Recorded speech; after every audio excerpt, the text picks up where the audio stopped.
To the Planning Committee tonight. Just by way of general introduction, I'd like to welcome you all to committee this evening, which has been held remotely. We are recording the meeting and the recording will be available on the Council's website following the meeting. This meeting is being streamed live on the Council's YouTube channel and the link is provided on the Council website. Please note that any comments posted on the chat feed on the Council's YouTube channel during the recording of the meeting will not be monitored by the Council. All mobile devices should be switched off or set to silent so they do not disrupt the meeting. Thank you. The procedure for this evening, that planning officers will present their report to the committee and then the committee will be able to have the opportunity to ask questions for clarification.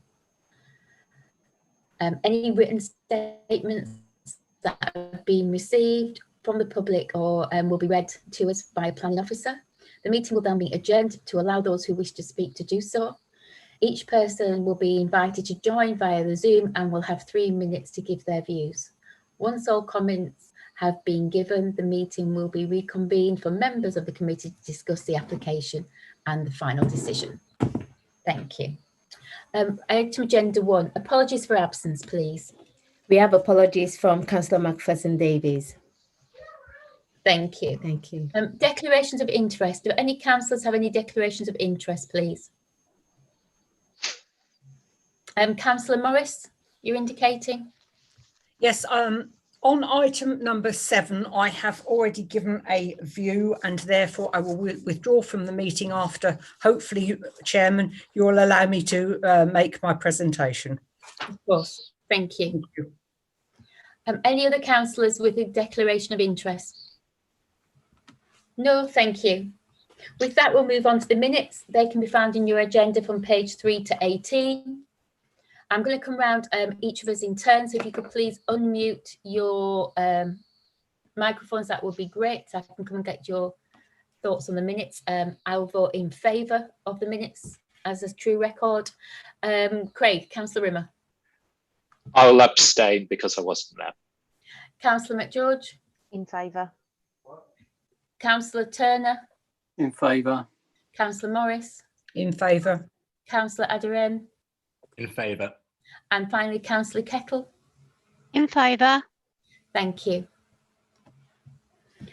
With that, we'll move on to item agenda 4, which is a planning application for Little Coopers.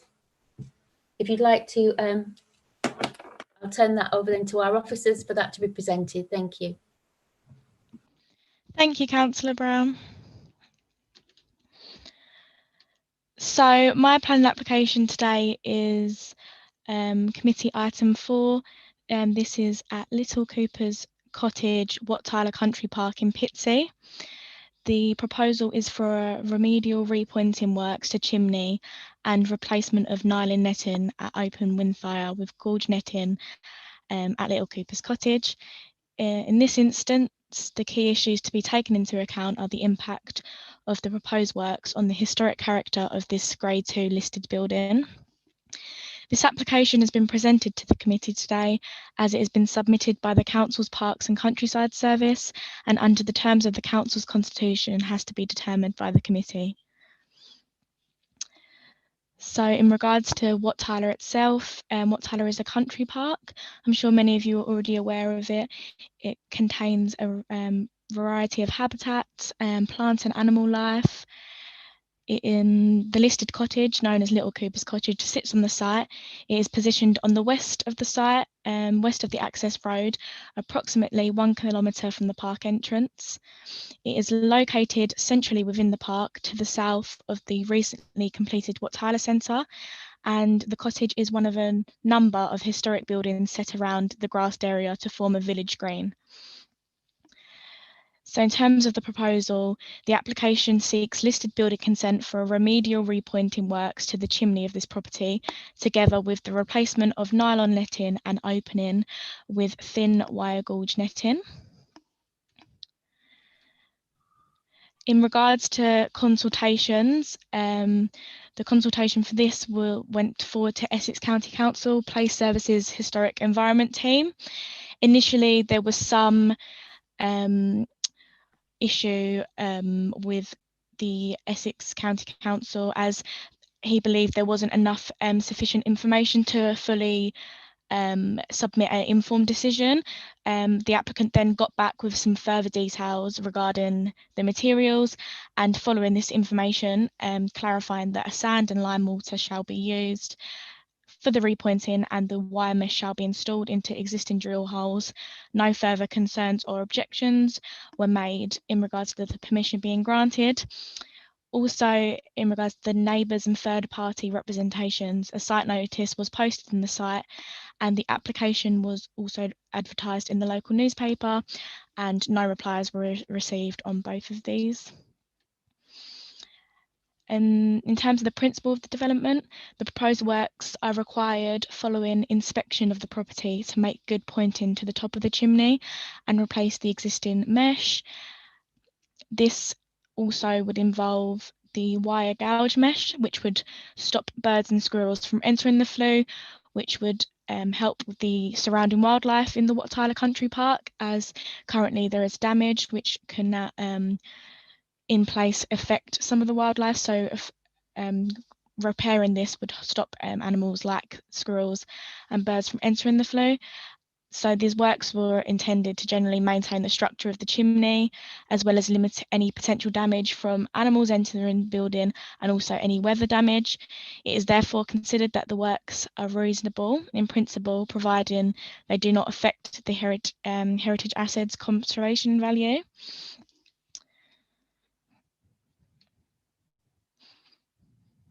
So in terms of the impact on the architectural and historic character of this listed building, there seems to be no issues. So as the proposal seeks to ensure that this listed building is maintained in a good condition, it's also to provide adequate protection from the weather and also conserve its historic value. It will also ensure that it remains an attractive feature within the country park, and also of the interest of visitors that come to the country park regularly. Overall, it is considered that the proposal would comply with all relevant historic building policies, applicable and acceptable, and it is therefore recommended that the planning application be granted listing builder consent subject to the conditions which can be found at the end of my report. And that is all. Thank you for listening. Is there any questions? Thank you. Do any councillors have any questions for clarification? Councillor Morris.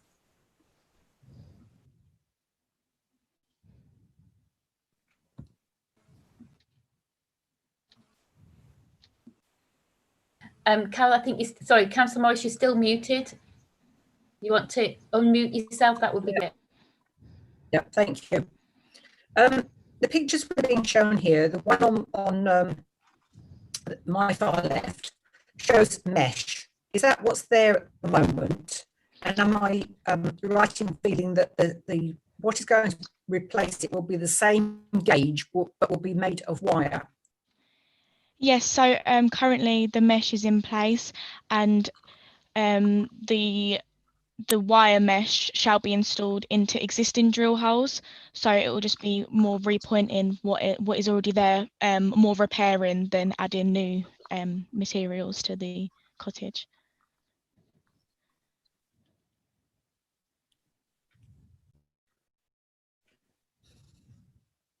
But that was a little difficult to hear. There's a lot of static on my line. I don't know about anybody else. Can you just confirm that the gauge is the same? Sorry, yes, the wire gauge is the same. It was initially the Essex County Council historic officers had that same concern, but the information was clarified that the repointing and then the wire mesh shall be installed from existing to the existing materials. Sorry. Thank you. Thank you. Does anyone else have any other further points of clarification? I don't see anyone else's hands up. Oh, sorry, Councillor Rimmer. Yes, I think my fellow councillor, Councillor Morris, might have been actually asking in respect of the spaces that mesh creates, in terms of the size of the holes, if that's going to be exactly the same. And it may be interesting in terms of the wildlife, because it's just the visual aspect.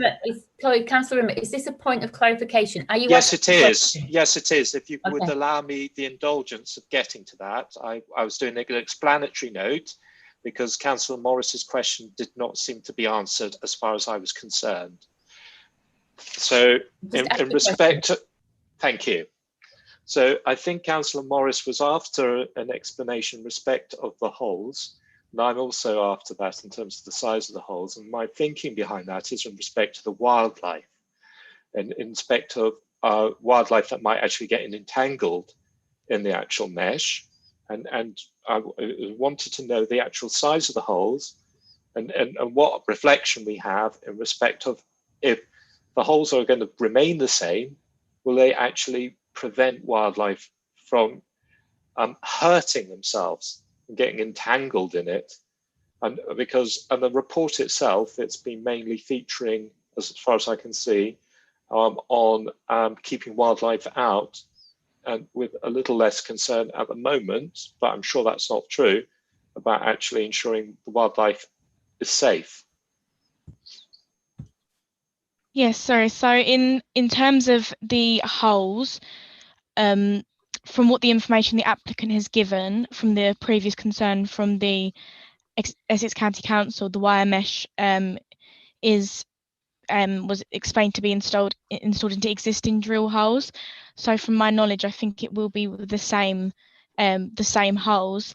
And in terms of keeping the wildlife safe, I think because there is a lot of damage already, I think when these repairs will happen, it will ensure that animals won't be able to get in and get and maybe hurt themselves from the damage that's already there. So when it is repaired, it should ensure that nothing can get in, which would stop the wildlife being injured.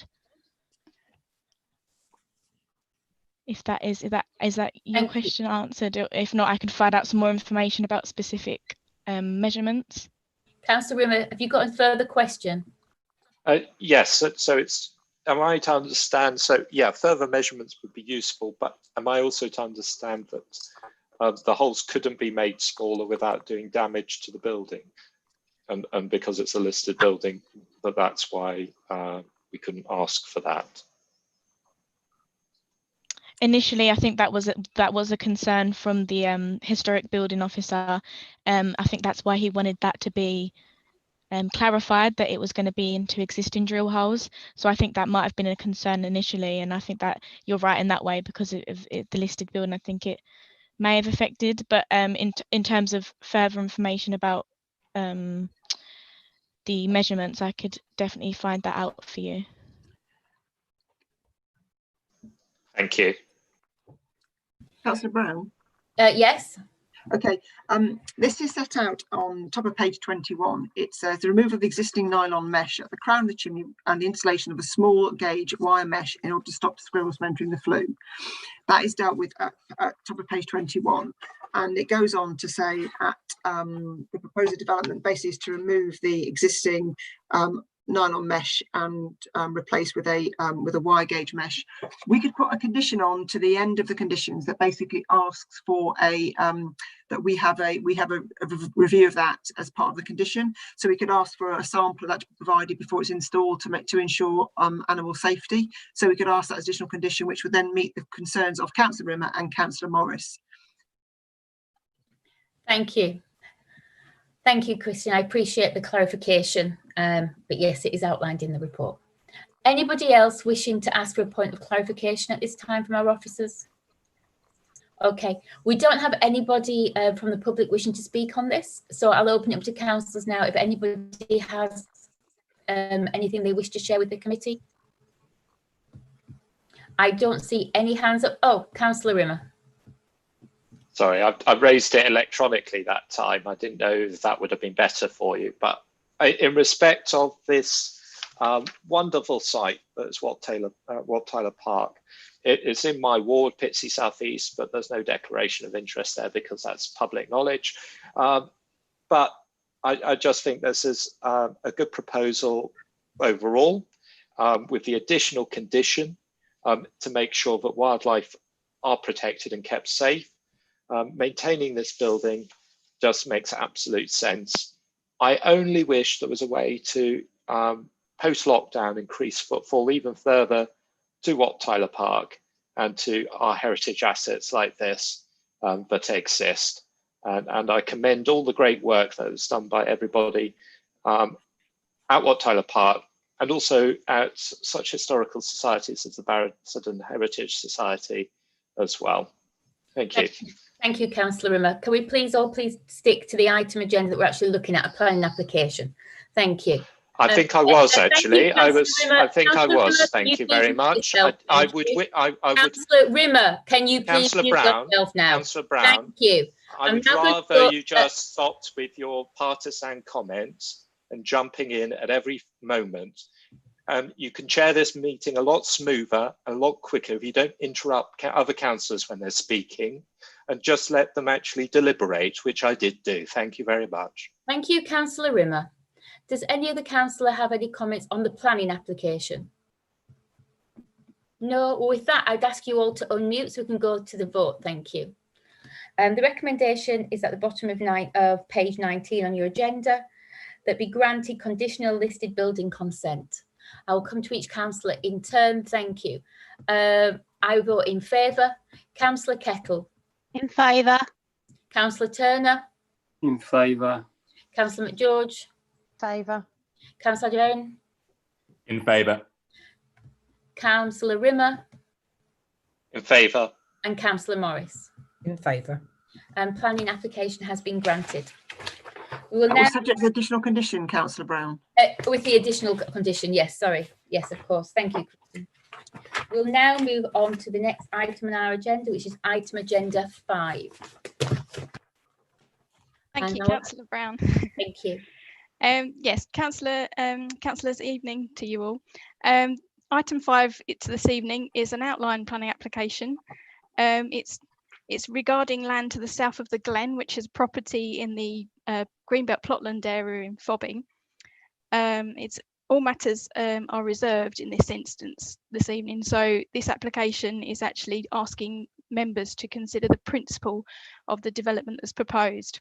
They wish to use the land to the south of the Glen, which is currently part of the Glen, to have a new property on there.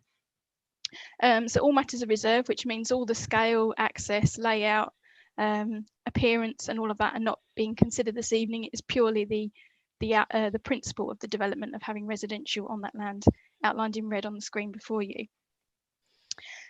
So this is a pre-war plotland area known as Crooked Brook. Many of you are aware of this part of the borough. They're seeking planning permission, as I said, for one detached chalet style house, indicating 3-bed in the application, but obviously the plan that has been submitted is indicative, as everything would have to be considered at a later date.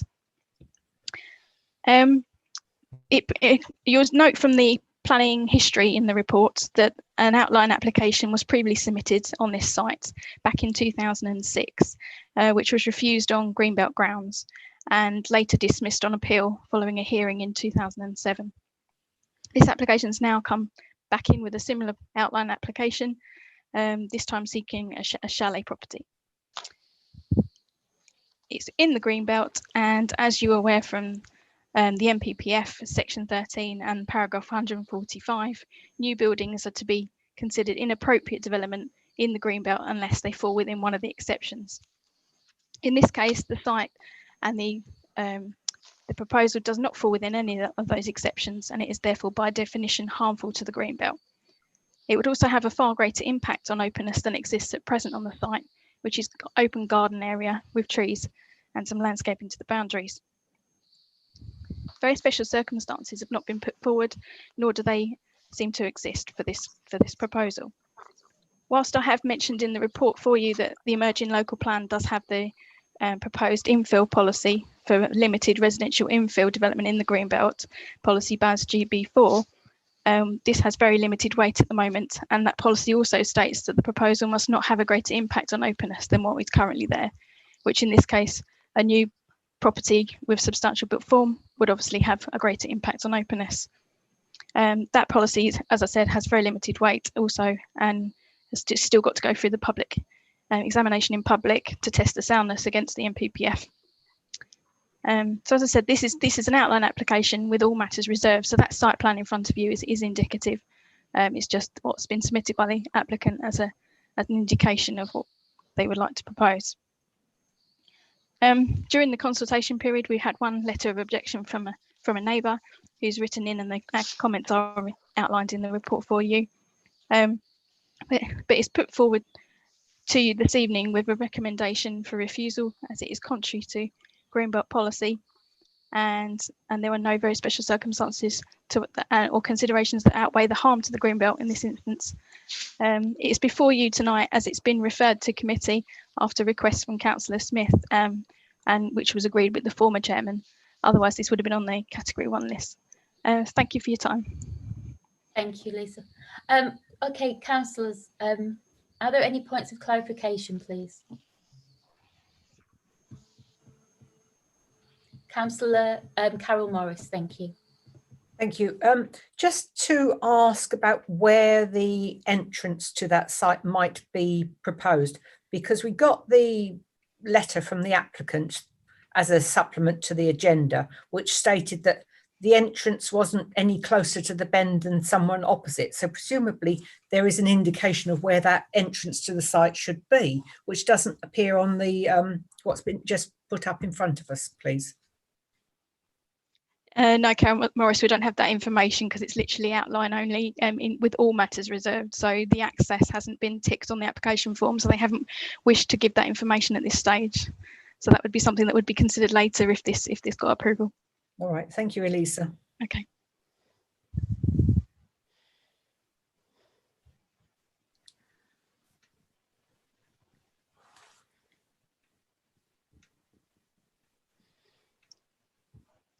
Sorry, I was having trouble unmuting there. Okay, no worries. Councillor Rimmer, you have your hand up. Thank you, Chair.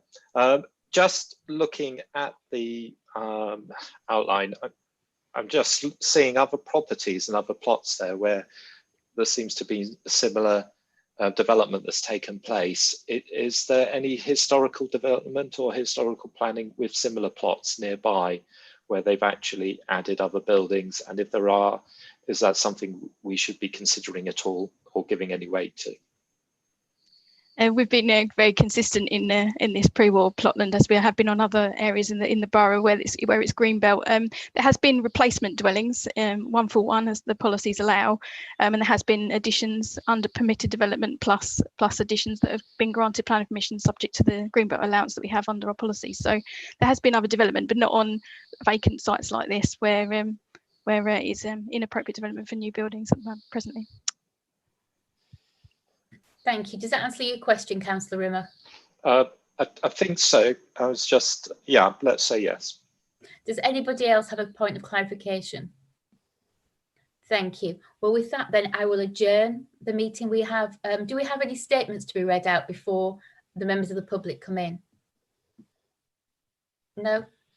Okay, we have 2 people wishing to speak. Councillor Curry Smith, I believe, is going to be our first speaker on this item, followed by Mr. Brown. Thank you for this to come to play. The good sense in the not too distant past to refuse a similar plan and application. Oh, sorry, Councillor Smith, can I just say you will have 3 minutes? Can we just wait for Karen to get the clock up? Sorry. Sorry, just 5 minutes for Councillor Smith, please. Oh, Yeah. he's speaking as a ward councillor. Yes. Yeah, you can have up to 5 minutes then, Kerry, if you need it. Thank you. Okay. Don't worry, I won't fall foul of the council. Yeah, we're on. Started now. Okay, where was I? Right.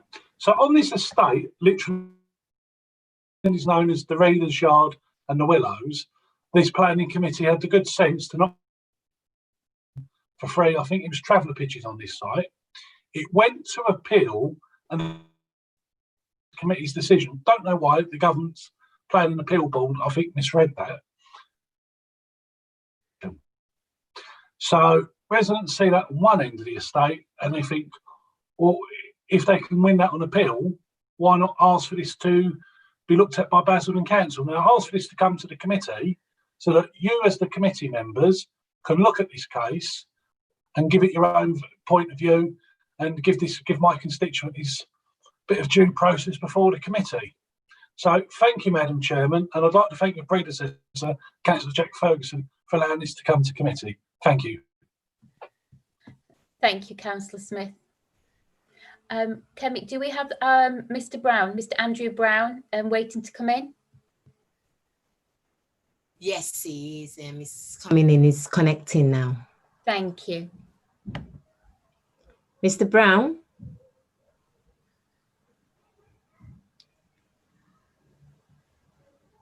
Mr. Brown, you're connected. You could address the committee. Can you hear me? Oh, it's still connecting. It's still connecting. Yeah. Mr. Brown, are you now connected?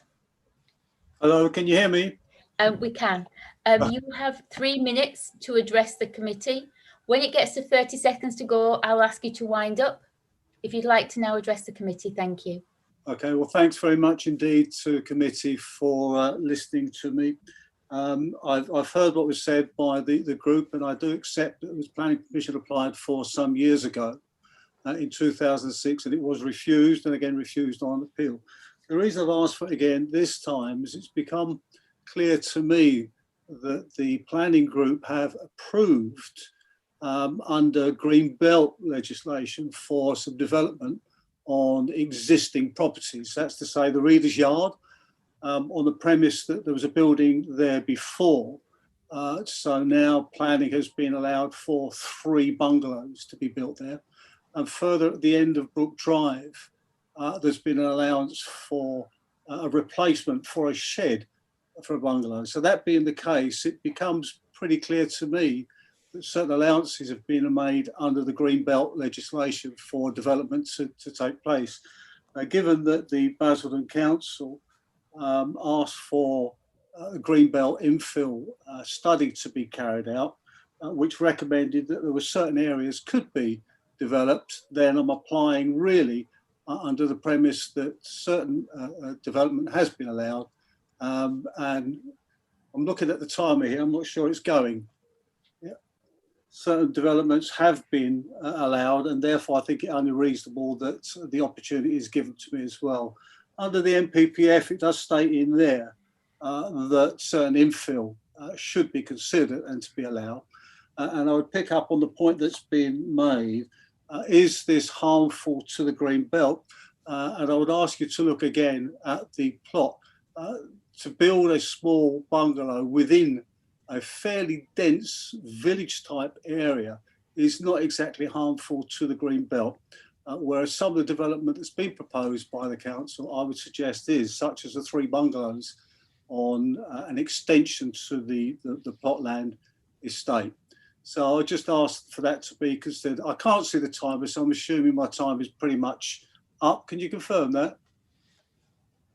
You still have 45 seconds. Okay, so that's the reason why I have applied again, because I do believe that there's some leeway that's being allowed. The proposal made by the planning officers for a development of existing sheds strikes me as being outside that which should be allowed, in as much as what the MPPF says, that the replacement buildings should be in the same use with no material changes to the size, and that certainly is not the case. These sheds were built illegally, no planning permission, and have really just become legal because of the duration that have been there. And yet planning officers have actually approved a change of use on these sheds. So it feels like we're getting mixed messages from the planning officers. Or one group saying it's great to build and extend on the Green Belt, and others saying it isn't. I think that's pretty much all I've got to say on the matter. I just hope you'll give it due consideration, and thanks again for listening. Thank you, Mr. Brown. I'd now like to bring, we have no other members of the public wishing to speak, so I'd like to bring this back into our meeting, and I would ask if any of our councillors have any comments to be made. Councillor Turner.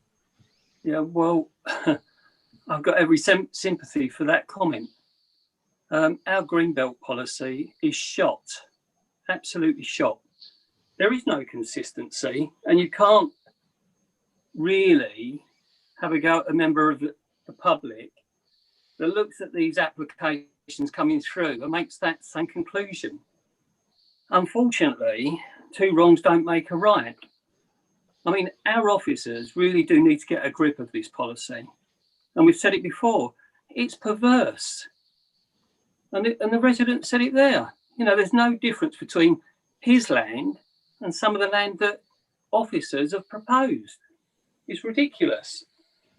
Unfortunately, I'm not going to be voting for the development. I'm going to uphold it and go against it, contrary to Greenbelt land.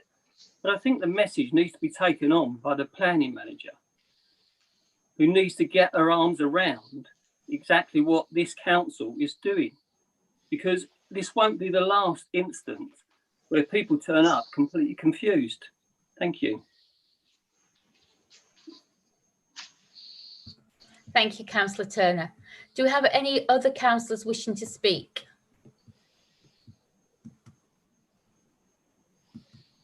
I don't see any other hands. You have Councillor Morris and Councillor Rima raising their hands. Okay, Councillor Rimmer, would you like to come in next, please? Yes, certainly. Thank you, Chair. I was just going to, there were points that were raised and that have doubts in my mind, and it was just in respect of, are there any buildings at all in this piece of land that's been outlined? Any historic, previous buildings? Because the points which were made seem to be relevant to that, but I don't think there were, from what I've read of the report and from what the officer has told. So I just need that clarification based on the information that we were given. Yeah, sorry, Ms. Pierce, Lisa, would you like to come back and answer Councillor Rimmer's question, please? Thank you. Yeah, certainly. No, it's the garden land of the Glen. I don't know if you saw from the site photos that were in the presentation earlier. No, there's nothing there at the moment. There's a willow tree at the one end, and then there's the grassland for the garden. Thank you. Thank you. Does that answer your query, Councillor Rimmer? It does, and that leads me on to a comment, and my comment is based on that. Unfortunately, I'm given no choice but to vote against this. I do feel for the person. I actually do think if there was some sort of infill policy of some description, maybe that would be a sensible development. But we don't have such policy. We have to judge it on the policies that exist, and unfortunately, I have to vote against it. Thank you. Councillor Morris, thank you. Yeah, I have much the same as Councillor Rimmer to say. I was going to say Mr. Brown was talking to us about another plot where sheds have been converted into houses, but he didn't tell us what it was he wanted to convert into a house. And as far as I could see from the aerial photo, there was nothing there. So like Councillor Rimmer, I have to say, well, you know, the Greenbelt policy is very clear. It gives us the opportunity for for buildings to be put where existing buildings have been, but there are none. And there are, as far as I can see, there's no circumstances that would allow for us to agree for this particular planning.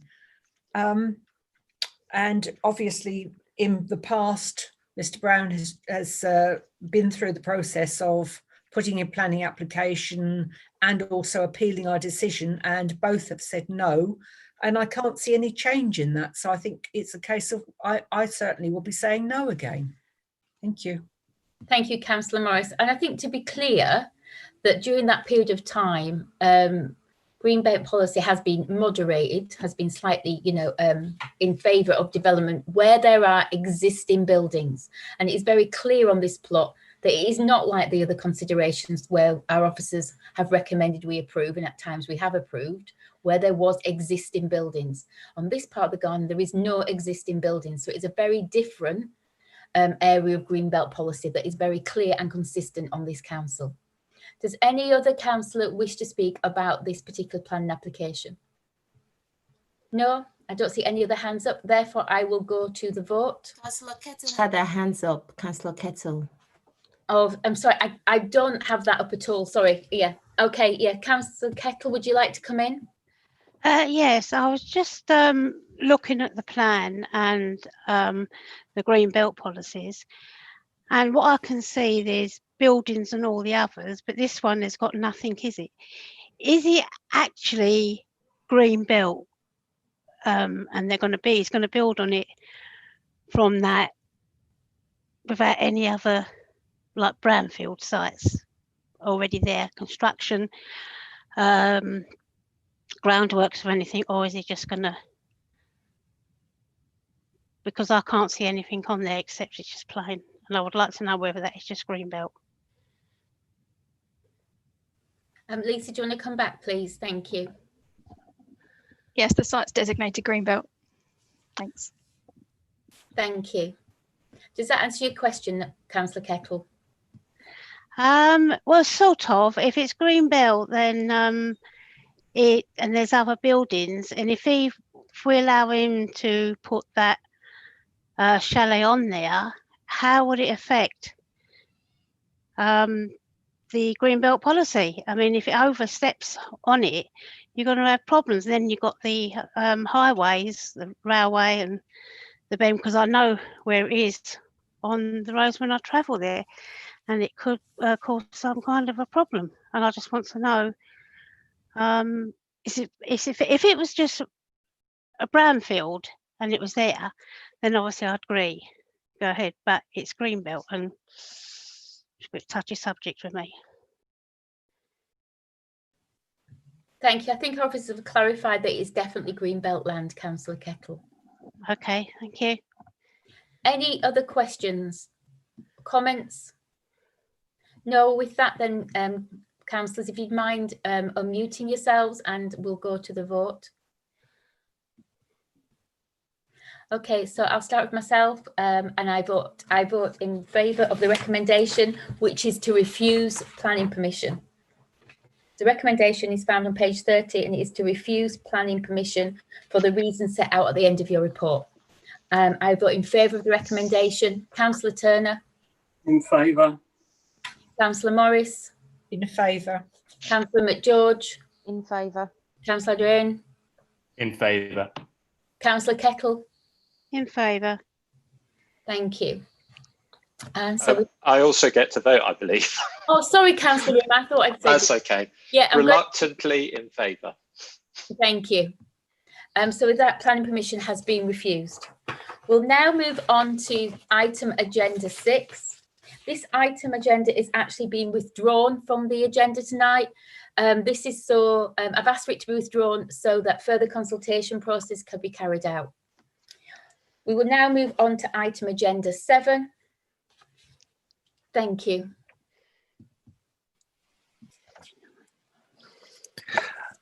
Okay, thank you very much, Chairman. This application relates to the erection of an additional floor over an existing 3-storey building to provide 6 self-contained flats and a first floor over a single-storey building at 155 to 167 Southend Road in Wickford. If I go to the next slide, please, Liam. Okay, well, the application site comprises an existing local shopping centre at the junction of Southend Road and Hill Avenue. So you can see it very clearly there. Car park at the front and rear. On the corner there on the junction, you've got a little mini roundabout there. I'm sure you've probably all used Southend Road, so can probably pretty much picture it. If I go to the next slide, please, Liam. Thank you.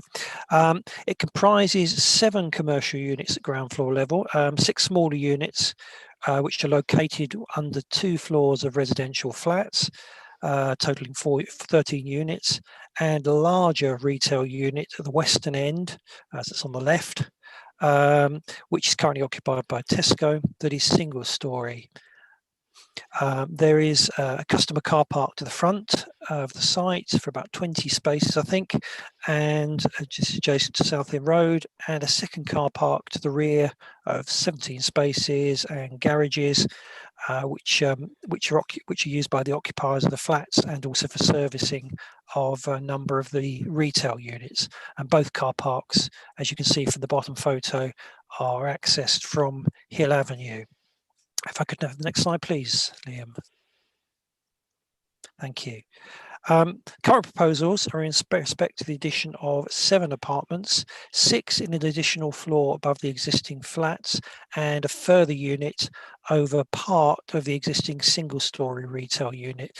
If you look on that plan there, the grey area gives you a rough indication of the position of the 6 units above the 2 floors, so creating a 3rd floor effectively, and then the sort of slightly hatched blue area is the other flat, which is at 1st floor level, over the top of part of the Tesco store, although obviously staying in line with the existing additional stories present on the site. If I could have the next slide, please, Liam. Thank you. Additional 3rd floor would have a clad finish and be recessed from the front and flank walls of the existing structure to give a small sort of visual break to the building. The 1st floor above the existing single-storey element, which you can just see on the left of the plan there, would be in brickwork to match the existing building. Albeit not forming part of the application, it has been indicated that the appellant will take the opportunity of the alterations to upgrade the whole of the existing building with redecoration and new lighting to the communal areas. If I could, the next slide, please. Okay, well, the site is within the urban area of Wickford, where there is a presumption in favour of sustainable development unless other material considerations indicate otherwise.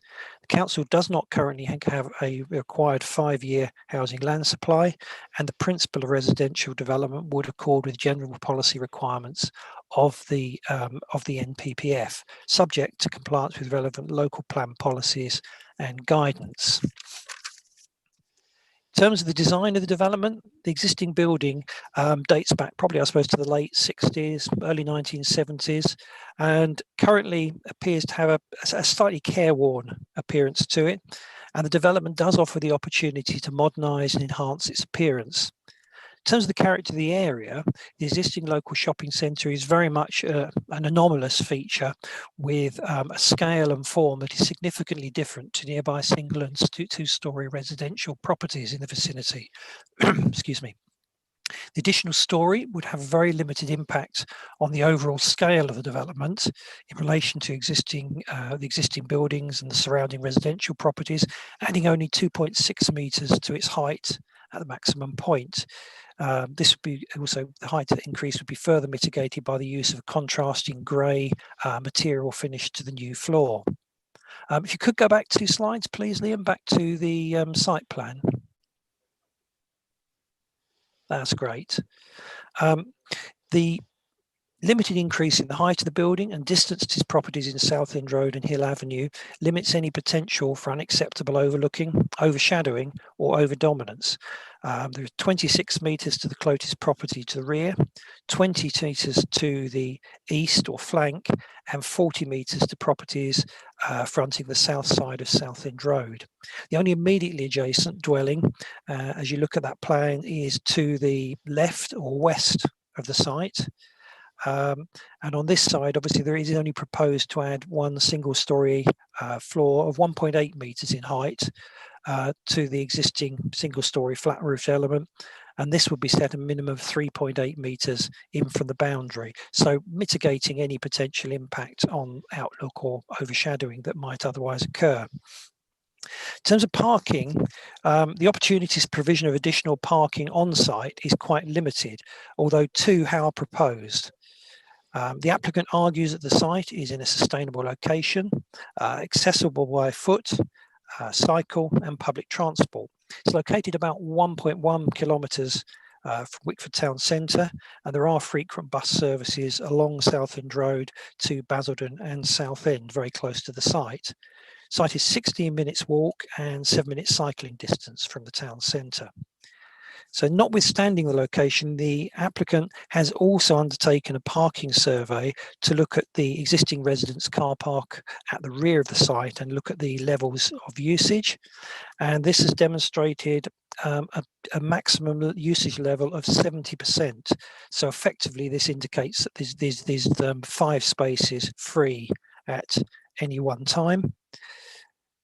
So a total effectively, if they build the new 2 spaces, of 7 spaces that would be free for use of the existing of the new occupiers.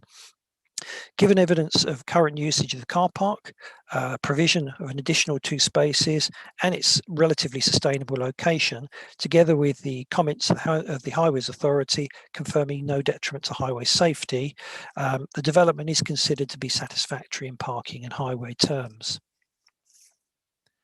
So overall, the proposed construction of an additional floor over the existing 3-storey building, comprising 6 self-contained flats, and first floor over the single-storey element to provide an additional flat, is considered to be acceptable in its overall design and form, modernising and enhancing the appearance of the shopping parade, and would not result in appear over dominance in the street scene. There is significant separation distance to residential properties in the vicinity to avoid unacceptable overlooking, overshadowing, or loss of outlook.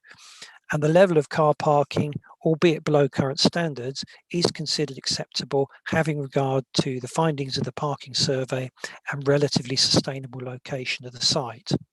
So we're recommending that planning permission is granted in this case, subject to quite a number of conditions. And if I can just pull out a couple of those really relating to the parking. We wouldn't obviously want occupation of the new flats until completion of the 2 additional parking spaces. And what we also would require from the applicant is a submission and approval of a management plan setting out the measures to be taken to ensure that the parking spaces within the rear car park will be reserved from the occupiers of the flats at the site. So this might be in terms of having some sort of permit system or something similar. County Council has also requested that provision is made for residential travel information packs to the residents of the new flats to encourage their use of public transport. And we would also require details to be provided of the installation of suitable cycle parking, again, to encourage more sustainable modes of transport. And finally, obviously, as part of the scheme, the developer is apparently intending to look at new lighting. Obviously, this may include lighting to the external areas of the building, and we've asked for details of those to be supplied should that be the case, so that we can ensure that it's in keeping and doesn't harm the amenities of nearby residential occupiers. Thank you, Chair.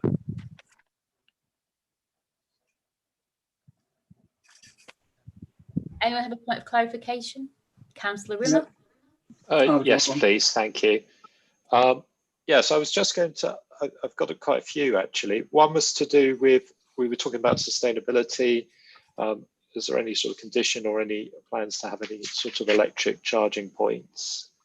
I could battle off 2 or 3 at a time if it helps speed up the meeting. Yeah. The other one was to do with accessibility in terms of disabled residents and whether there was actually that should actually be considered as part of the planning application, what access that they would have to any new flats, because I noticed in our equality statement we said that this would actually provide extra housing for all protected characteristics, and I just wanted to see if that is indeed the case on this occasion, because I couldn't see that accessibility point addressed. And the other one was to do with permitted development rules. If we were to actually agree this application and there was this extra stories was actually created, am I right in understanding from the training we received previously that permitted development would not be able to take place because it's a mixed use building being partially commercial, partially residential, so there's no fear of extra 2 stories being added on top at some point in the future? Right. You will apologize. I would do apologise to you if I miss any of those points, and do correct me if I do. In terms of the accessibility of the premises, I mean, clearly, obviously, all the existing flats are above ground floor level. These will be on the level above. There are no proposals or requirement to provide a lift. Obviously, lifts are pretty expensive, and obviously, I think with the scale of development proposed, that would be unreasonable to put that sort of burden on a developer if they could find somewhere within the building to provide it. So it will provide certain limitations on who could occupy the flats potentially, but obviously what it is doing is offering a wider variety of housing types for a wider range of people within the community generally, I suppose is the way you'd have to look at it. I do take your point on the electric charging points, and that could certainly be added as an additional condition, I think, in this instance. The restrictions in terms of permitted development, yes, you're quite correct that yes, it's not one where they could make use of the recent changes to the permitted development requirements to gain further development within the site. So it's not an answer to this point, but I didn't raise, which I apologize and I should have done, is I have actually been given 2 letters to read out from local residents in relation to the development proposals. Sorry, I just better make you aware of that, so we obviously don't rattle through the meeting and I forget those. I think I've covered all your points there, Councillor Rimmer, but I'm sure you'll correct me. Councillor Rimmer, have you got a further question?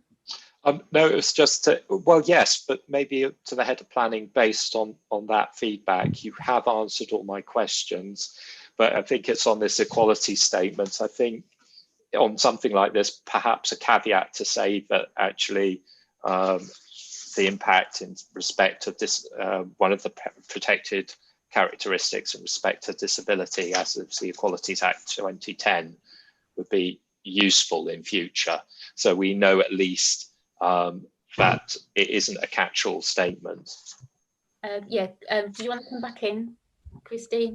I've just got one point. Our emerging policy in the emerging plan H25 does set out the points Councillor Rimmer wants, but they're for units of more than 10, and we're looking at 8 here. So even if our plan was adopted, this site would fall under the requirements to meet those additional disabled requirements in terms of space and lifts. So I'm sorry that we wouldn't require it in this instance. But you're quite right. I think we need to look at that comment in our disability basis, saying the fact that, yeah, we will check that.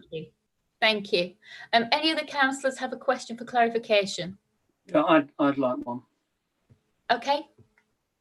And it's on parking.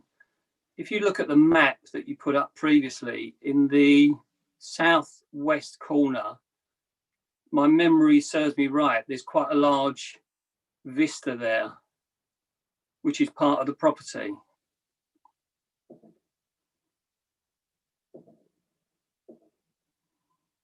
Are we able to get that back up again, please? Thank you.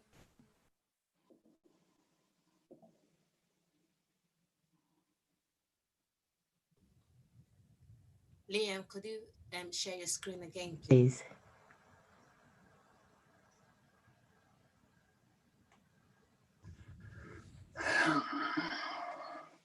Yeah, so if you look on the bottom left-hand corner of that site, there's quite a large area there within the footprint. And the statement's been made that there's no opportunity to get additional parking. There's also on the same parking level on the right-hand side of that upper bit, there's another couple of spaces there you could get, and maybe that's the couple you're talking about. But that piece on the lower left-hand side, what's from stopping parking being put in there?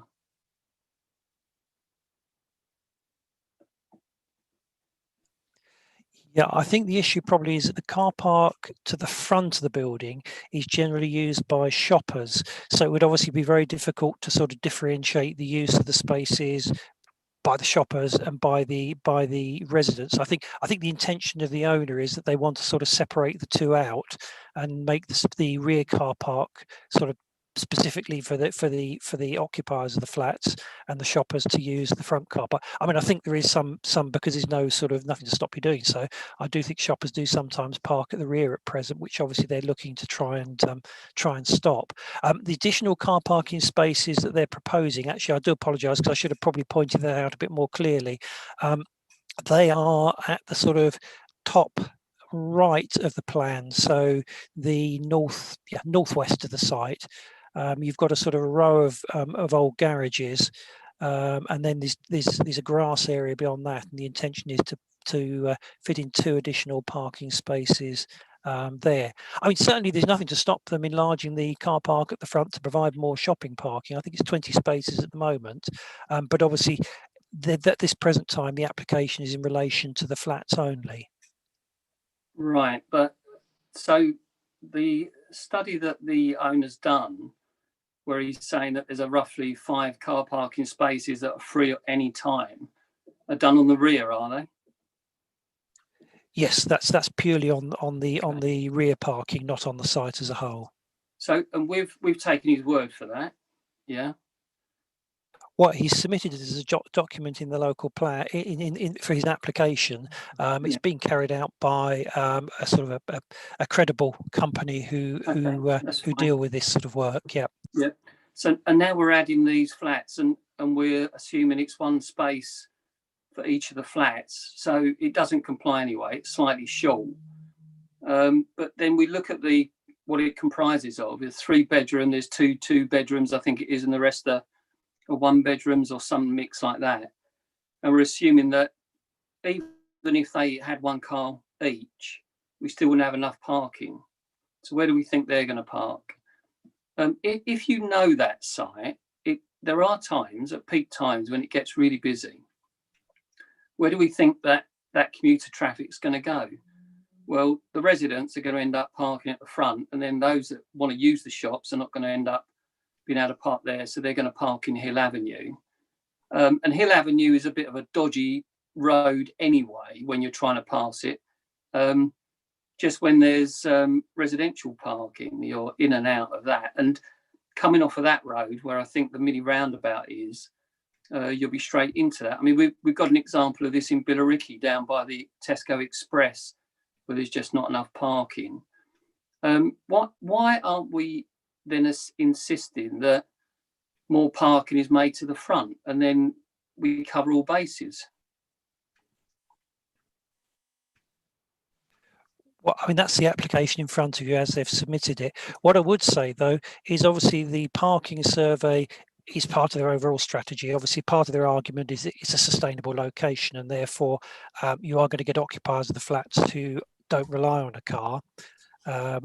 And on top of that, the argument is that, well, even as it stands with 13 residential units, 5 of those spaces at sort of times throughout, I think they did a survey in the early evening, another one sort of going throughout the night to show sort of, well, when you would assume that people would be at home if they'd got a car in the flats. And that did show a shortfall of 5. Well, if those people perhaps haven't got a car, the chances are that the people moving into very similar flats or similar additional flats, equally the percentage who perhaps don't have a car is going to also be less than 100%.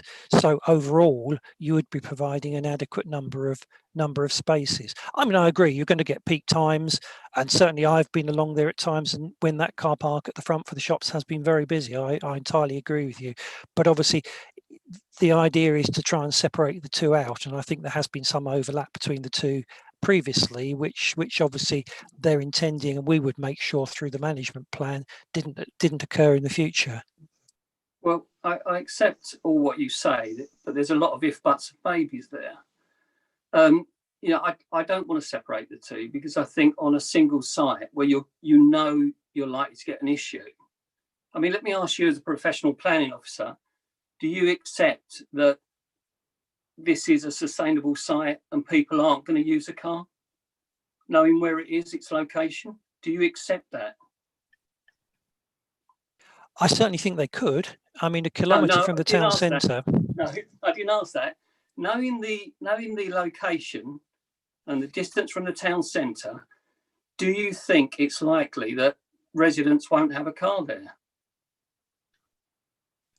Well, I mean, I think the fact that there are vacant spaces when they've done the parking survey indicates that not all the occupiers of those flats have got cars at the present. So yes, I would accept that is a sustainable site, that some of those people obviously don't rely on a car at present. It's not going to happen, Stuart. And this is why I think it's really unwise to say, oh, we can't get any parking in the back other than 2 car parking spaces for residents, but that's okay. I think it's an oversight if we're saying there's actually room where we could insist on more parking for those flats being built, whether it's front or back, and then we cover the bases. Just to say, oh, we're just dealing with this at the back, and the owner, the landlord, wants to shift all of the residents to park at the back. It won't happen. You know, this is not an ideal world. We've got an opportunity there to go back to the applicant and say, do you know what? You've got space in the front there. It won't interfere with shoppers coming and going. It's not going to be a problem. Why don't you put another row of parking in there on the odd chance, just in case that the residents can't park? And guess what? They'll park in the front. Why haven't we said that? Because that to me seems like it's obvious.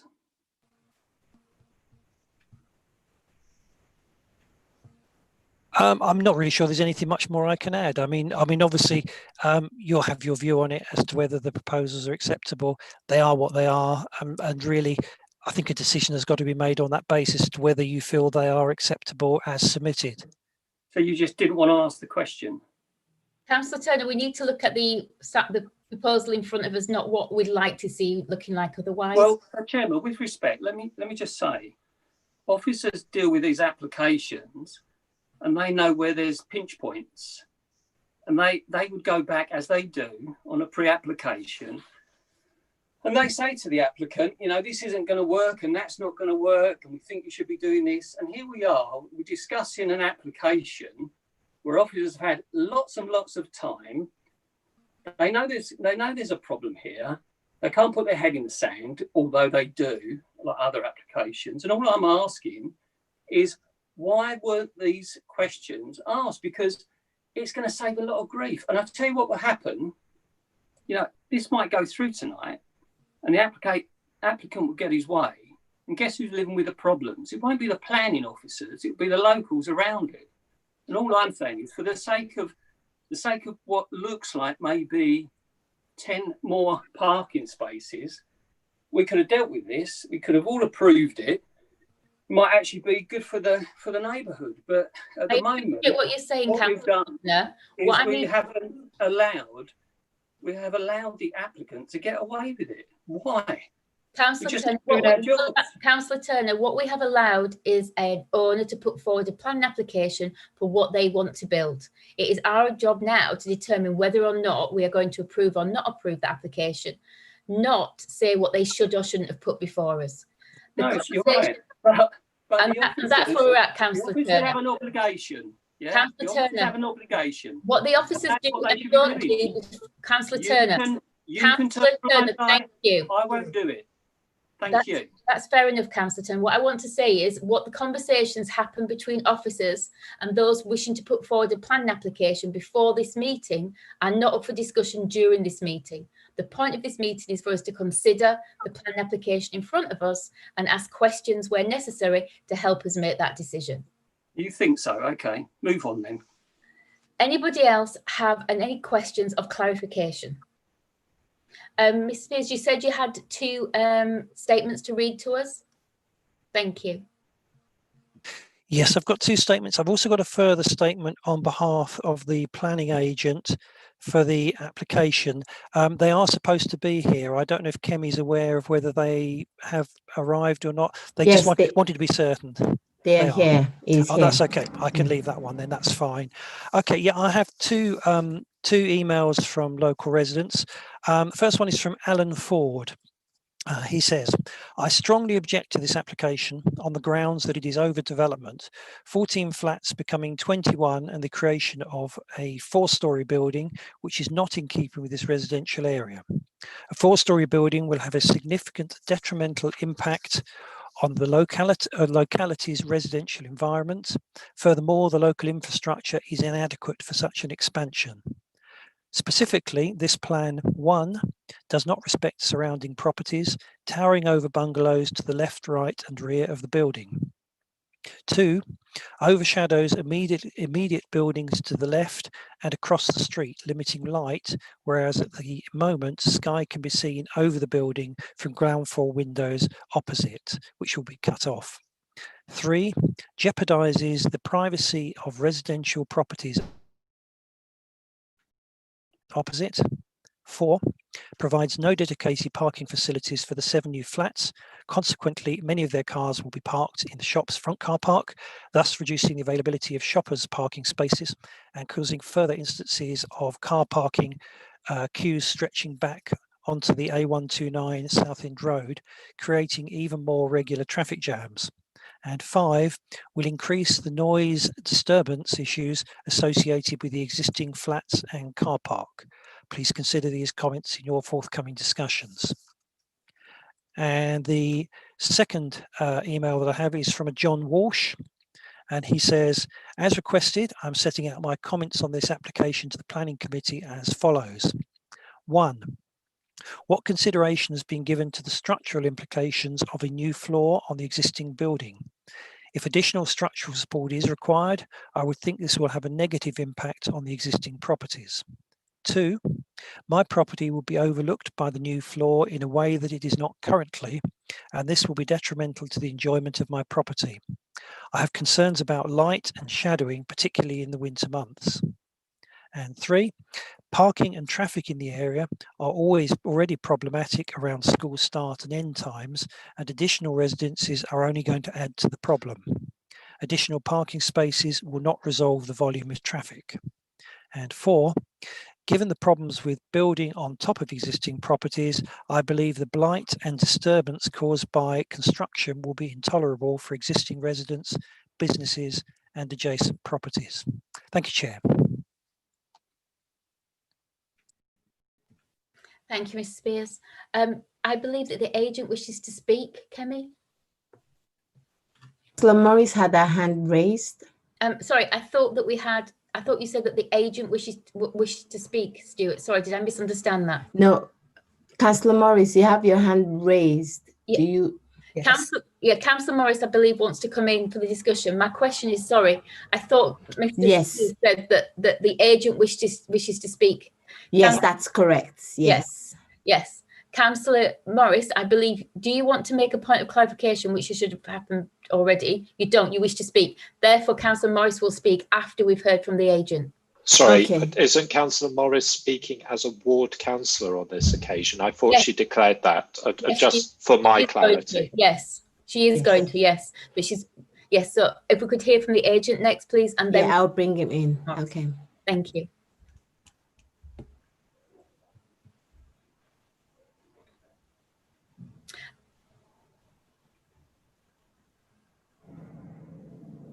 So is the agent present? Yes.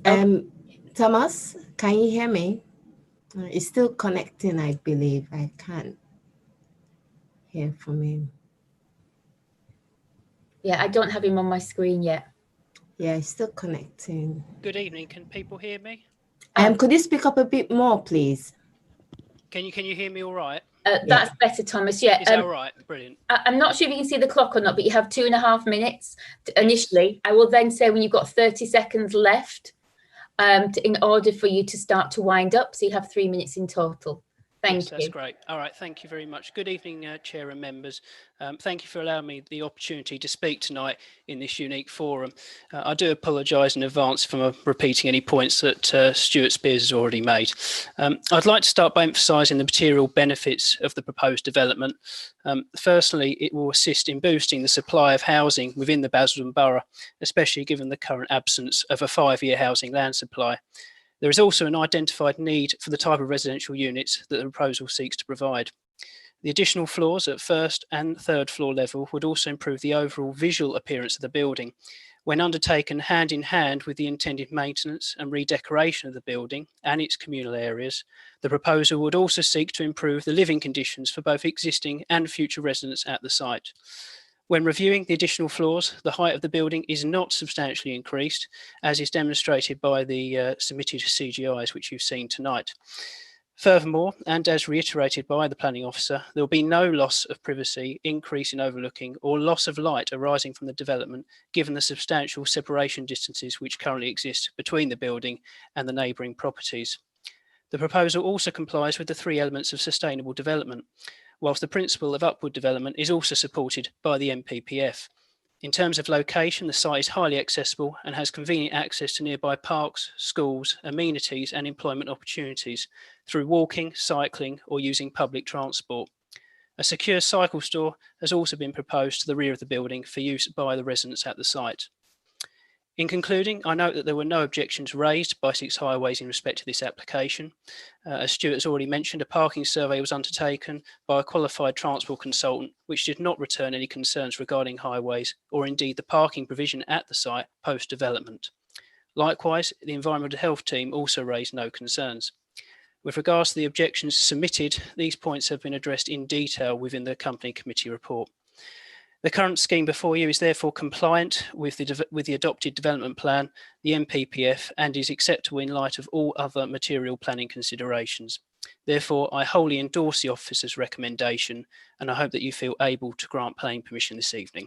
Thank you very much for your time. Thank you. And with that, we will go to Councillor Morris, who's going to speak as a ward councillor, so she gets 5 minutes. Thank you. Thank you, Chairman. Right, well, it's interesting the way that Mr. Spears described the site. To paraphrase, it's already out of character with the street scene because of its excessive height and bulk. So let's add another floor because it won't make any difference. It'll just exacerbate the problem. Look, the number of parking spaces that should be applied to this number of flats is 12 plus, I think, 3 visitors parking spaces, and yet we're being offered 2. Not really good enough. We're told this is because the site is sustainable.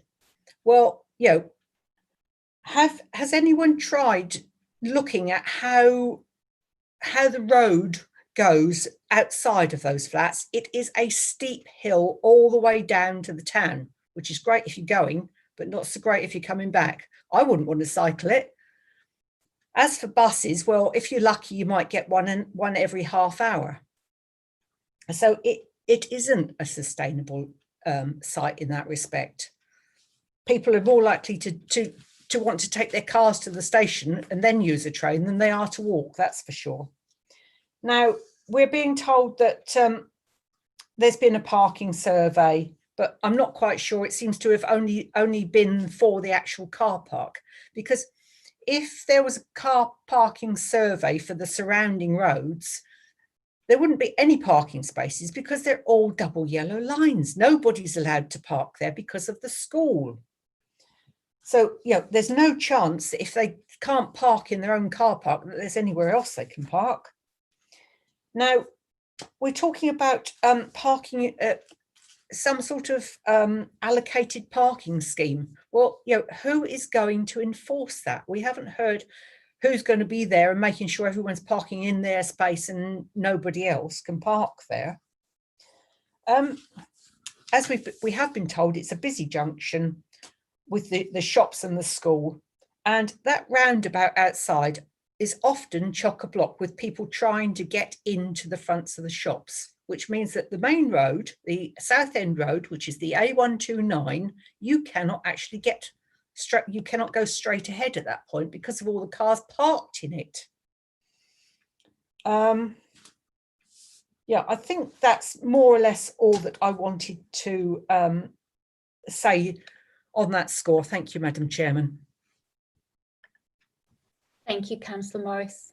And with that, I will reconvene a meeting and see if anybody has any comments they wish to make about this planning application. Councillor Turner, you have your hand up. Okay, look, members, let's talk seriously about this parking. What is in this report, I'm sorry, please, with respect, is rubbish. I mean, we are being sold a pup here. this site is not sustainable. You listen to the agent, of course he's going to agree with Mr. Spears because the report is written on his behalf. That parking is going to cause nothing but an issue. Officers know it. And this site in no way is it sustainable. You know, if it was in the middle of town, you'd have to put your hands up and say, yeah, half a chance that people aren't going to have a car and it's not going to cause a problem. We can't keep doing this. We can't keep siding in with a developer who's only interested in the profit. We're not asking a lot. And as Councillor Morris has said, the actual parking that we should have with this development is substantial. We've been given 2 parking spaces. And you know, if you do know the site, if you do know the area, you are going to get nothing but problems. Yeah, and we convince ourselves in the stroke of a pen that this isn't going to be an issue. It is absolute rubbish. Absolute rubbish. I'm sorry to say this, but the parking will be an issue right from day one when those flats are occupied. Why would we burden our residents when our job is to make their lives better, to improve their way of life? That's why we're elected on their behalf. Wherever we're elected, Billericay, Pitsea, Wickford, we serve the community. Yeah, and time again, we're given these reports by officers that say, like, absolute truths. This is all good to go. It's not. Now, I accept that when this, as it may do, go to appeal, an appeal inspector would turn it over. That's fine. Yeah. It doesn't make me happy, but the appeal inspector, I mean, they're not going to do our bidding because last time you guys approved a report that said officers are not going to make an appeal on our behalf. How ridiculous is that? In whose interest? Not the resident. But the parking here is dismal. It is below standard. It's not a sustainable site. It should have more parking. That's the fact. Please, please vote with your common sense. We should be demanding more from the officer corps to get these sites properly facilitated. And they're coming before us every time, expecting us to rubber stamp them. Don't do it. You know the common sense is saying kick this one out. I'd love to kick it out in bulk. We're not going to get away with that. I accept it. But on parking, we should be demanding more and making the lives of the settled community that's already there better. So please don't vote for this. I will be refusing it. Thank you. Thank you, Councillor Turner. I think at this point it would be useful to remind the committee that officers do not write reports for developers. They write reports for us to be able to understand what the planning regulations are at this present time from central government. Mr. Spears, could you just clarify? Councillor Turner, thank you. Fine words. Councillor Turner, thank you. Mr. Spears, can you just clarify what our present legislation means by a sustainable location and why planning officers, because of that legislation, believe this to be a sustainable location? Thank you. Yeah, I mean, for the purposes of the legislation, anything within the urban area can be a sustainable location. Now, you've got to look at each site and you've got to look at sort of, I suppose, if there are any cycle paths, how close it is to town centres and other facilities. You've got to look at alternative transport options, visit on a bus route. I mean, in this case, obviously, you've got the added benefit that it's actually above shops. There are local shops there. As I say, it is only a kilometre from the town centre. But yeah, I mean, anywhere in the urban area can be a sustainable location, but we will obviously carefully assess each one and look at the evidence that's been put forward before we make our recommendation on it. Thank you. Any other councillors wishing to speak? Councillor McGeorge. Thank you, Chair. Just something obviously on the grounds of the parking spaces. When you go to buy a property, that is something that you would look at. You don't just randomly turn up and go, well, I've got 3 cars, but there's no parking spaces, but I'm going to buy it anyway. You look at something like that when you buy a property. And actually, with the spaces, yes, it's an issue, but it will redevelop the area. I'm sure residents wouldn't appreciate a random block of flats being built somewhere else. You are developing an existing site. They'll be improving the exterior. So actually, for the residents in the area, it will look like a much nicer building.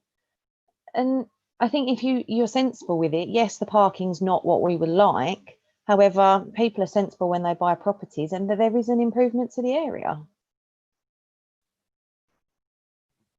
Thank you, Councillor McGeorge. Councillor Rimmer, you have your hand up? Yes, I'm obviously Councillor McGeorge is right in terms of when you buy a property, you know how much parking will be coming with the property. But I think the objections when they come up about parking is that then people will actually just use off-road parking options instead. And this creates more pinch points in terms of traffic and in terms of parking in the community. So they might take note of that, but still have two cars and just use off-road or end up with two cars. I mean, especially if you've got a 3-bedroom property, it doesn't take much imagination to expect that you might have children that grow up and end up driving and still living with you, for instance. So we just, considering it from that perspective, I don't like this planning application, but I think the arguments put before me by my fellow councillors, I'm sorry to say, have convinced me to actually vote for this, because it doesn't sound like we've got much grounds for refusing it other than parking. The bulk isn't going to be enough, was said by Councillor Turner, and the parking, if unfortunately Essex County Council have tied our hands behind our backs with their approval of this scheme, although I completely agree that it does look abysmal for parking. And if there was any way the developers could actually come up with a robust parking management scheme as a condition, that would be useful. I liked the idea of adding the condition about the electric car charging points, but on this, but I will be voting in favour. Sorry, guys. Any other councillor wishing to speak? I don't see anybody else's hands up. I'd just like to say that it's really important that we make each decision based upon the legislation that we have at present that are our guides to what is and is not sustainable and what parking is and is not must be applied for. Carol, obviously you're right. If this was somewhere else that was not sustainable, we would be looking at 17 parking spaces. But under that present NPPF, we have to consider whether or not an area is sustainable under the guidelines that they have given us, which determines what is and is not sustainable. It's not an opinion. It's not whether or not we like it or we don't. It's the legislation that we have that has to be our guiding principles when making these decisions. And so with that, I'd like to say that I will be supporting the recommendation. The recommendation, guys, can be found on page 60. And it is that application should be granted conditional planning permission. Are we able to add the charging points to those conditions, please, Christine? Yeah, we are. I also think we need to add, following the comments from Councillor Rimmer, I think that we need to also, the condition that Stuart hasn't quite written in full, I think needs to be to say that we need to set out those 2 additional car parking spaces, making that very clear. And also I think it needs to say the approval of a parking management plan, not just a management plan. I think it needs the word parking in front of it. It's not overly clear what we're seeking to manage. So I think we just need to amend that condition when he finally drafts it properly, and also add the 2 electric charging points as well. Thank you.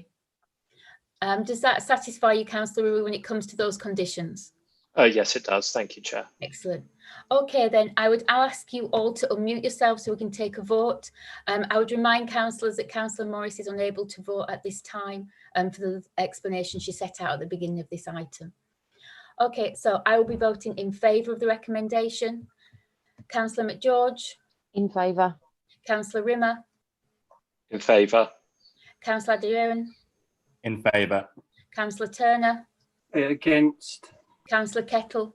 In favour. And with that, planning permission is granted. Thank you. We'll now move on to the final item on our agenda this evening, which is item agenda 8, which is looking at the scheme of delegations for this planning committee. I think, Charles, are you presenting this? Yes, Councillor Brown, yes. I'll hand you over to Charles then. Thank you. Thank you. So this is a report regarding suggested improvements to Planning Committee and the scheme of delegation. As members will know, at Basildon, for decision-making purposes, planning applications broadly fall into three categories. Those determined by the head of planning, which are called Category 2 applications, and they're delegated decisions. Those determined by the head of planning in consultation with the chair of the planning committee, and they're known as Category 1 applications. Only the chairman has the power to take a Category 1 application to planning committee, and those applications dealt with by planning committee, so committee applications. The scheme of delegation is set out in enclosure 2 of the report. Good practice recommends that we review our processes periodically with a view to ensuring they remain current and efficient. We have undertaken a review and the following recommendations are proposed. The first recommendation introduces a new call-in protocol for all members. So currently only the chair of planning committee can formally refer a category 1 item to planning committee. The recommendation is to introduce a formal call-in facility to allow all elected members. Sorry, the way you're speaking, it sounds like you're speaking to a slide that you want to show. I'm just checking you're not wanting to show a slide to the public at this point at all. No, sorry, it's just some notes I've got. Okay, fair enough. Sorry, apologies. Yeah, sorry, apologies. There are no slides for this item, sorry. Sorry, the recommendation was to introduce a formal call-in facility to allow all elected members the opportunity to call in a category 1 application and to front load these requests so that they occur early on and within 28 days of an application's lifespan.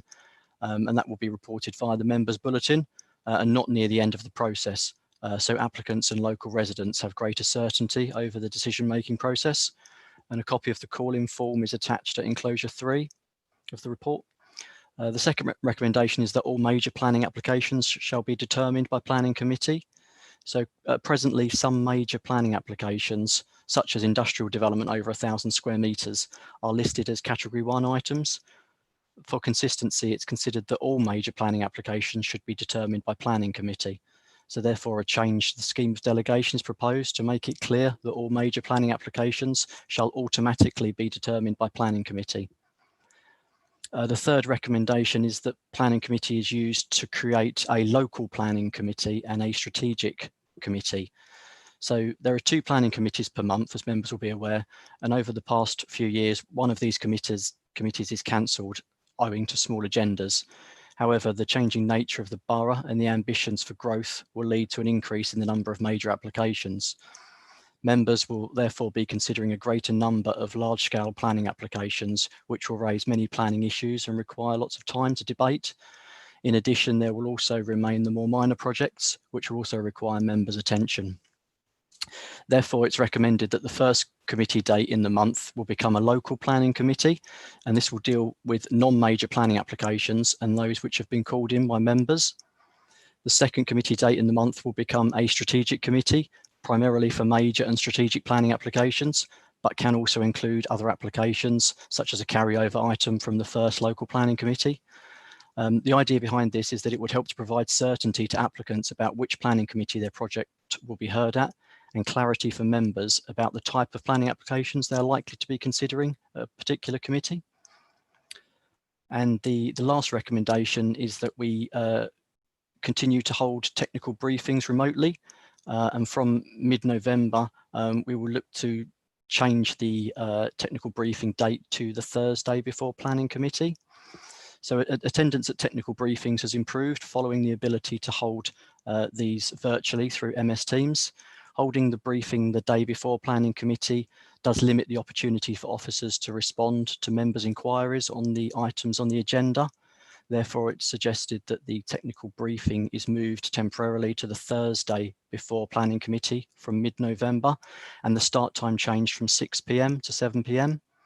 This will hopefully allow more members to attend and also allow officers time to respond to any detailed inquiries that may require dialogue with applicants, agents or consultees. It's proposed that as part of the next municipal calendar, technical briefing will be moved to Tuesdays, with planning committee taking place on a Thursday. Planning committee are asked to note and agree these recommendations as set out on page 74 of the agenda pack. I'm happy to take any questions. Thank you. Thank you, Charles. Can you also at some point clarify, are we going to talk tonight as well about the way in which the actual planning committee meeting is going to run differently? Yeah, so that is at the chair's discretion how they wish to run planning committee. So if you wanted to put greater emphasis on the technical briefings and points of clarification during the briefings, then we can look to do that. But that would be, at your discretion as the chair. Yeah, I think at the end of this discussion, I'll go through that. Councillor Rimmer, your hand was up first. Yes, thank you. It was just to understand a few things. Obviously, the matrix in enclosure 1, which is showing what can be pulled in or what can't be pulled in, it's my understanding. We reviewed this only a matter of months ago. I want to understand why we're now reviewing it again without seeing what's actually worked from the previous process and what we haven't fixed. I think we removed, sorry, Councillor Brown, I think we reviewed the enforcement delegation. This is a planning application. This is to do with development management. So what you reviewed last time was the enforcement delegation. This is the purely the DM delegation. Apologies, I thought we'd also reviewed this prior to that. I know that, no? Okay. Okay, thank you. And just obviously, I think I know the answer to this question, but I'm asking it because it'll make it on the public record, and I think that's important. So apologies for duplicating a question I asked in the technical briefing. But where we're splitting the planning committee meetings into a local planning committee and a strategic committee, this is not going to have an effect on neighbourhood public plans emerging in the emerging local plan, is it? No, it won't. It would provide greater certainty for residents about the type of planning committee that is being proposed, but it won't have any impact on any neighbourhood plans. Okay, thank you. And the third question on this, and then it'll be debate rather than questions after this for me, was to do with the technical briefings and the timings of those. As for me personally, it's made them easier to actually attend the current timings. And I know I appreciate the comment that you're talking about in terms of notice to change presentations, etc. And I think that's a very valid point that you're making as officers. But Thursdays, often there are committee meetings or a full council, for instance, on a Thursday. And members of the committee are often on other aspects as well. Does it have to be set in stone with these dates and times? Would it not be better to consult with all members of the committee to see what more appropriate dates and times would work for them? Yes, we can do. I mean, we did speak with the chair and Democratic Services, and we felt that the Thursday worked. But if that appears to be problematic, then we can review that. I think that the key for us is trying to not make it the day before. Coming back from that, both myself and Karen were being chair before. They had been Wednesday evenings, and for many of us, we hadn't actually received the agenda on the Wednesday, or if we had, we were coming straight from work and hadn't had a chance to digest it. By it being on the Thursday, it gives us the opportunity to look at the agenda, and it also gives our officers time to do anything that we request of them in that technical briefing. Leaving it to the Mondays is too late. I'm sure it's not beyond the wit of Democratic Services to ensure that we're not having a planning meeting during a full council. Councillor Morris, you had your hand up.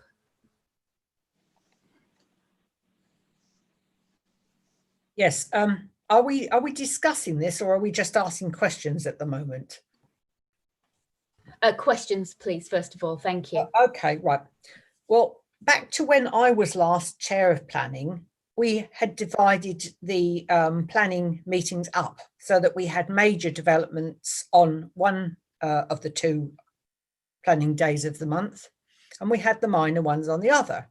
Incidentally, the major ones were supposed to come to the first planning meeting and the minor ones to the second. So that's a reversal that's being proposed now.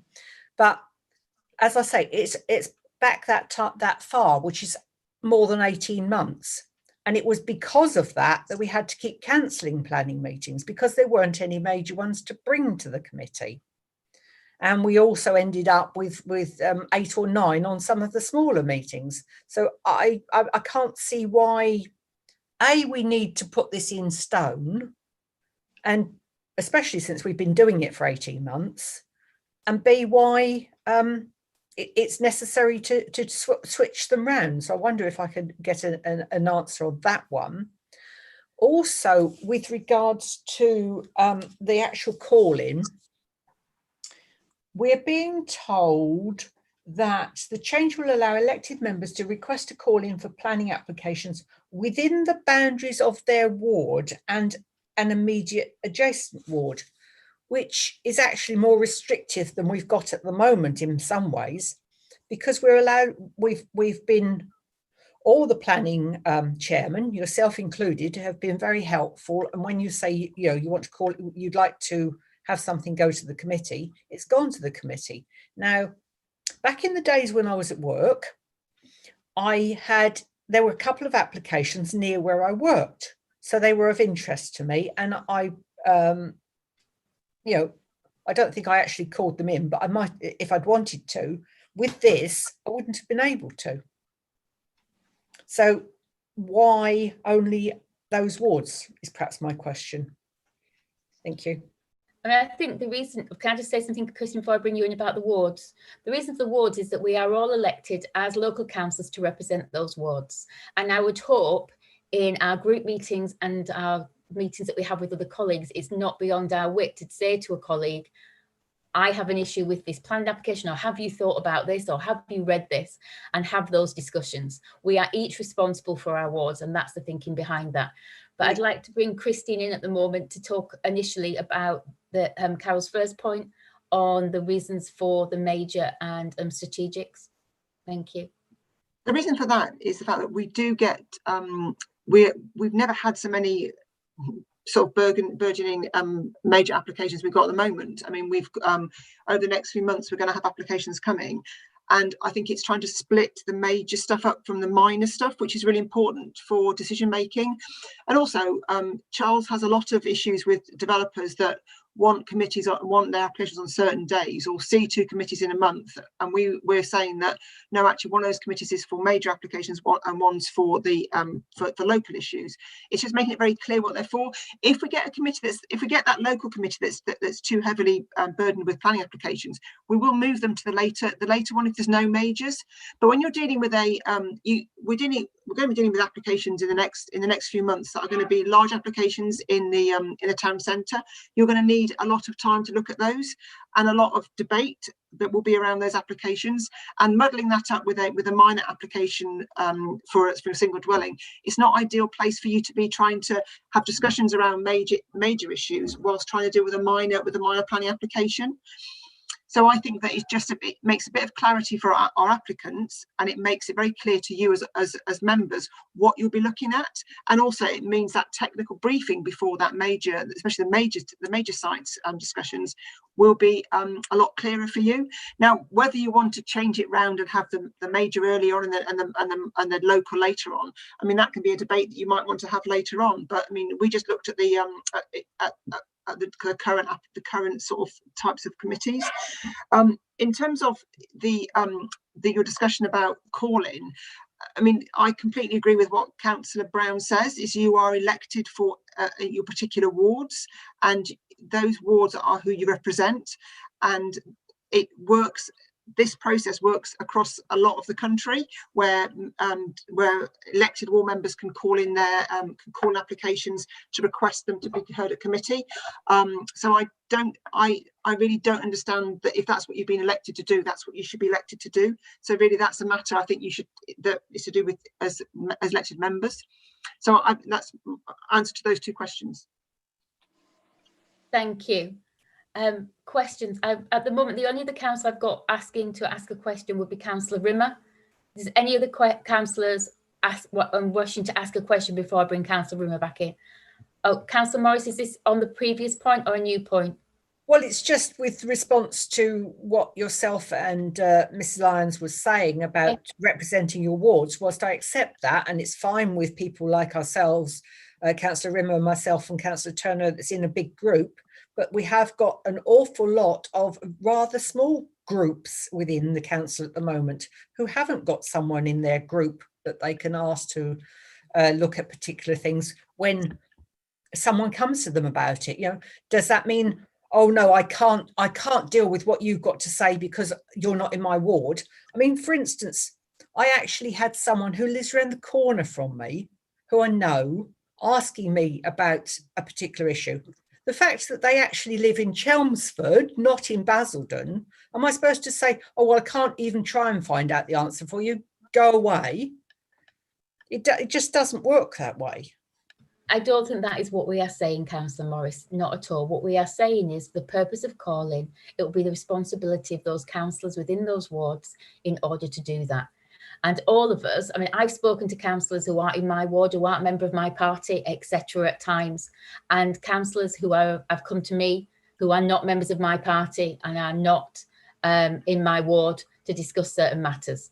So I think it's looking at how we work collectively and together and recognise that planning is not a political issue, that planning is something that we should all be involved in. And I see this new process as a way of getting more councillors engaged with planning and realising how important it is to our borough, and that all councillors should be well informed, which is why all councillors have been invited to our training, both the previous session, the next two sessions, to enable all councillors to become more involved and more responsible to our residents when it comes to planning.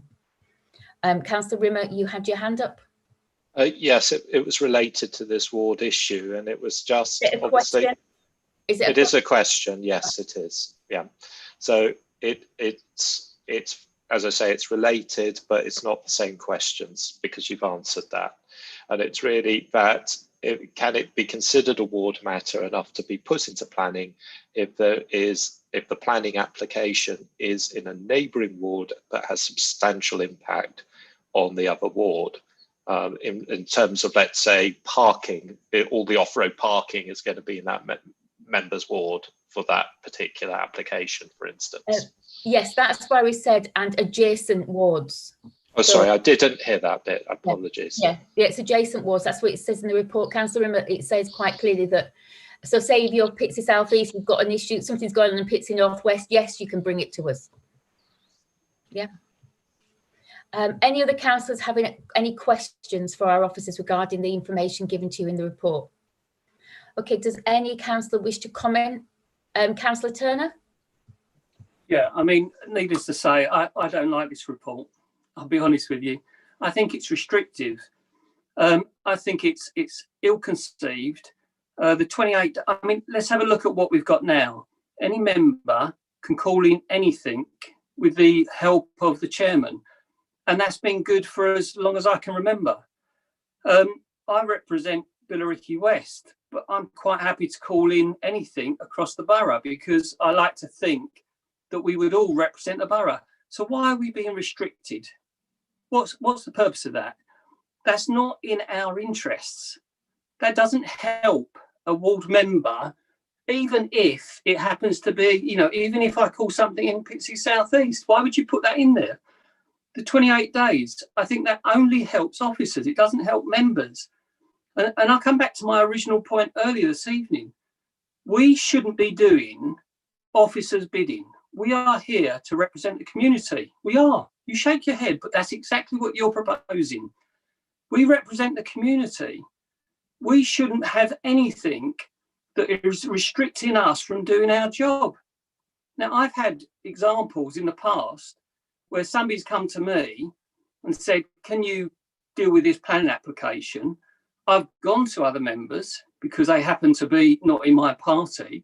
They haven't taken them on, in which case I've referred them. And by and large, the chairman has been more than willing to have that application looked at in committee. You know, why are we doing this? You can manage everything that we've talked about outside of formalising it. Yet here we are formalising it. For whose benefit? It's not ours. You know, we're not getting anything out of this. Officers behind the scenes can manage all of this business. We don't need to know about it. If they want to propose that we only deal with major issues on a certain day, then just give us major issues. Don't mix it up with the smaller ones. But we're formalising it, and we're talking like it's going to make business so much easier. For who? Yeah, I think Chairman, I don't need it. You don't need it. So why are we doing it? And I have to say, with respect, clearer for our residents, to make it clearer for our applicants. Exactly. We are not here to make life easier for us. We are here to make it easier, have more clarity for our residents, to have voted for us and who we represent. Exactly that. So why are you proposing to go along with this? And I'll give you, Chairman, look, with respect, you have got the votes. That's fine. We accept that. You will outvote us, even if the three Tories stick together, and they may not because we're all individual. You will outvote us. But let me tell you this. When a Conservative administration is back in power, don't be surprised if we screw all of this stuff up. It is not in the interest. You say about the resident, it's not in their interests to have us restricted to 28 days. That is not in our interest. It's not in theirs. The only people it benefits are the officers. So, surprise, surprise, Chairman, I won't be supporting this proposal. Back to you. Councillor Turner. Any other councillor wishing to speak on this item? Councillor Morris was up next.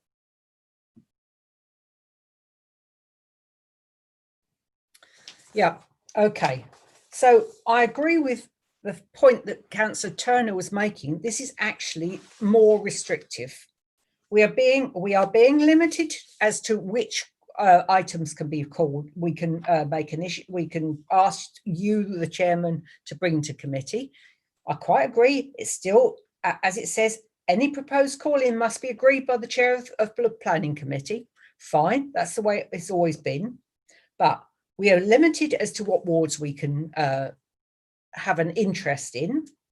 We are limited in so much as we've got to make our request on a prescribed form. We are limited because we've got to do it in a certain time frame. And I might add, this does not help members of the public, because very often members of the public don't know anything about these planning issues until days before it, or until they know it's been published in the planning agenda. And then they'll say, oh, please, I don't agree with this. Can you represent what my views on the planning committee? So I don't agree that any of that helps the public. I'm not talking about officers. I'm not talking about us. I'm talking about the public, because it's so prescribed. And I'm moving on then to the 2 planning committees a month. I've already stated that actually by doing that, that is the reason why one of the committees has been being cancelled time after time after time, because we've already done what you're prescribing here. Okay, and as for technical briefings, yep, we've always had technical briefings. Originally they were the chairman's technical briefing, but over the years all chairmen have said that all members of the planning committee are welcome to come to the chairman's technical briefing. When I was chairman, as you mentioned, it was on, I think you last had it on the Wednesday. We changed it to the Tuesday. I tried changing the time. It didn't make any improvement to the number of people that turned up. It went on to the Monday at your predecessor's behest, Mr. Ferguson's, and that didn't improve it. The only thing that seems to have improved the turnover of people coming to the meeting was the fact it's done by Zoom, so people can get into it earlier. But I mean, I even changed the time to the new proposed time of 7 o'clock, because a certain member indicated that he'd find it easier to turn up at 7 o'clock and never turned up. So, I really do not think that we need to put this into this at all. It's the chairman's planning briefing, and the chairman can say, well, I'd like to hold it at a certain time and a certain date. We don't need it to vote on it and have it on a set day and a set time because it says so on a bit of paper. So basically, there's an awful lot I don't like about this report. Thank you, Chairman. I mean, coming on to why I feel that it needed to come to this report. Yes, Carol, you're right. As chair, I can decide to scrap those. I could decide to have them, not have them. I can structure the meeting any way I want to. But I believe in being transparent. I believe in giving you the opportunity to discuss this. And I completely disagree that this is in any way making it more difficult for our residents. I think this is making it far clearer. It is a precise way in which this process is going to be carried out. It's going to be completely transparent so that residents and other councillors will know when councillors have requested it to go to the chair, the reasons, as in the planning reasons why they have asked, and then whether or not that has been agreed or disagreed. There will be a paper trail for people to see. It will be very transparent and easy for our residents. They will know whether they're a major developer or whether they just want a small extension at the side of their home, when that is going to be considered. It will give them clarity. I think it will also engage more of our councillors, and they do not at the moment have a formal process that will guarantee whether or not they will be heard. This will give that to them. Any other councillor wishing to speak or comment? Oh, sorry, Councillor Rimmer. Thank you, Chair. No, I mean, I understand that this is at your discretion in respect to the technical briefings, and it's a welcome step forward that you're looking to formalise it. I just feel that in formalising it, it would be nice to consult with members of the committee for an appropriate time. If the technical briefings are moving permanently to a digital remote setting, I think that's a welcome thing, to be absolutely honest with you, especially as they can be quite short meetings as well, or long meetings. So that allows members to manage their time, and it's more inclusive for those who've got caring duties as well. So I welcome that. I do obviously share some concerns about restricting members' ability to call things in. It is clear in enclosure 1 from the 2 matrices, the existing versus the proposed, that it's essentially they're losing 2 areas where an ordinary ward member can actually pull something in with yourself. I think I trust in your judgment, Chair, to triage that and be able to cope with 5. So I do have a problem with that. And I also feel like saying the point has been raised about us coming into administration in the future, which will happen. And you guys will be in opposition. And I think you'll probably welcome the arguments we're making today, because they will serve you tomorrow when you're in opposition. And we fought for your rights in the future. Oh, Craig, dream on. Absolutely, here. Love. So, okay, so what I'd like to come back to is the proposal in front of us. What I'd also like to remind councillors is that this is something that previously, when I was chair quite some years ago, is something that I was looking at then. I definitely feel that there are better ways of running this meeting, and the way in which this meeting is going to be run will change. I definitely feel there are ways in which we can involve more members. There are definitely ways in which we can give clarity to our residents. And there is definitely ways in which we can run this more efficiently for our officers. And collectively, that is what this report is about. Does any other councillor wish to speak on this matter before I go through the recommendations? No? Okay, so we're given, on page 74, there are 3 recommendations, and I will take them together as one. Votes, if you'd like to unmute yourself, please. I vote in favour of the recommendations as outlined on page 74. Councillor McGeorge. In favour. Councillor Morris. Against. Councillor Rimmer. Abstain. Councillor Adirone. In favour. Councillor Turner. Against. Councillor Kettle. Abstain. With that, I think we have 3 for, 2 abstains and 2 against. So those proposals will go through.